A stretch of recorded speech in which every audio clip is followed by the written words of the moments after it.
If you've been looking to buy a home in 2021, you might realize that the process is a little bit different than it has been in previous years.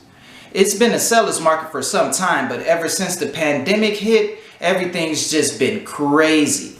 These buyers came out of nowhere ever since the interest rates were lowered, and all of a sudden it seems like everybody can afford a home.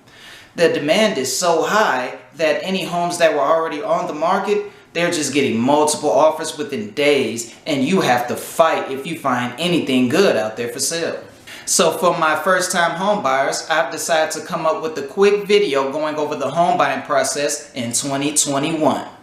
My name is Rob Bailey, realtor here in the Chicagoland area with ARNI Realty Inc. So without further ado, let's get started on the home buying process in 2021. For those of you who have seen any of my previous videos, you already know what the first step is, and that's to get pre-approved for a loan. You need to get pre-approved for a loan first before you start looking at homes, because you need to know what your budget is or how much you can afford. Also, make sure to plan out how much you want to spend as far as a monthly mortgage. Don't just rely on the pre-approval letter, because if you just rely on the pre-approval, then you might end up paying more for a monthly mortgage than you're comfortable with. So always decide first how much you want to spend in a monthly mortgage for a home, and then start looking at homes from there. Once you have your pre-approval ready, now it's time to go out and find a realtor who will help you to find homes that you like. Now, the things you need to look for in a realtor is one, availability, because in 2021, homes can go fast. A home can go up for sale Thursday and be under contract by Saturday. So when a home comes for sale that you like, you need to be able to jump on it fast, and you need a realtor that can be able to respond and get you into those homes as soon as possible. When you're looking at homes, make sure you find something that has that wow factor for you. Make sure you find something that you're really excited about before you even thinking about making an offer for it. Remember, this is a home that you're going to be living in probably for the next few years. So if you're not excited about it, that monthly mortgage is going to feel like more and more of a burden. So make sure that you're excited and ready to go with that home before you think about making an offer. And on another note, once you do find that home that has that wow factor for you, that says, man, I really want that home, don't be afraid to go after it, no matter how soon it is in the process that you've seen it. Now, here's what I mean by that.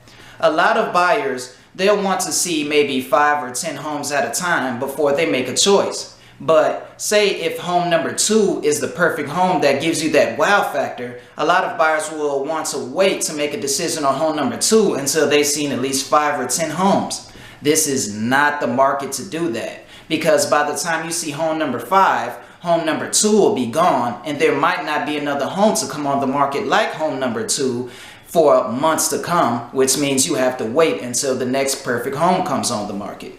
So bottom line is, when you see that home that gives you that wow factor that you fall in love with, don't be afraid to go after it. Once you find a home that you like and you're ready to make an offer, consult with your realtor to figure out what a good price would be to offer for this home.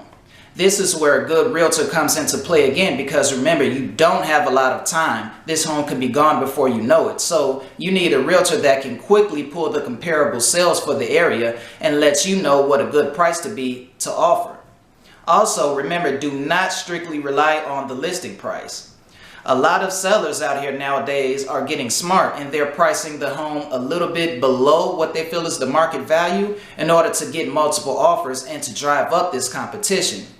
If that does happen and you have multiple offers, chances are somebody's going to bid above that listing price. So don't just rely on the listing price thinking that's all you need to offer in order to get the home, because you may end up losing out on it, or you may end up being outbid. Here is what you should do instead.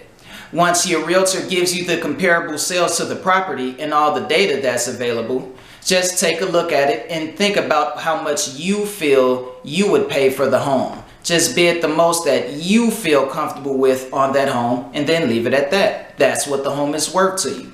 Don't pay any more than what you feel it is worth, because once again, you'll end up paying a mortgage that you really don't want to pay. I know there's a lot of competition when it comes to homes, and sometimes, well, a lot of times, buyers will get caught up in that competition and then just simply want to beat out everybody and end up paying more than they really feel comfortable with.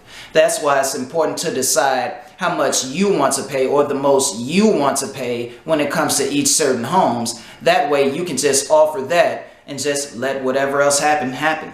Now, if you make it through all these steps, you make it through the multiple offer situation, and you get your offer accepted, congratulations. You've passed the first part of buying a home. Now, there's an entirely different part of buying a home that happens once you get the home under contract. And I'll be coming out with another video later this week going on the steps from there. So stay tuned and look out for that. Also, don't forget to hit that like and subscribe button so you can be notified when I come out with the next real estate video. Alright guys, stay tuned for more. Once again, my name is Rob Bailey, realtor in the Chicagoland area with ARNI Realty Inc. Thanks a lot guys. Have a good day.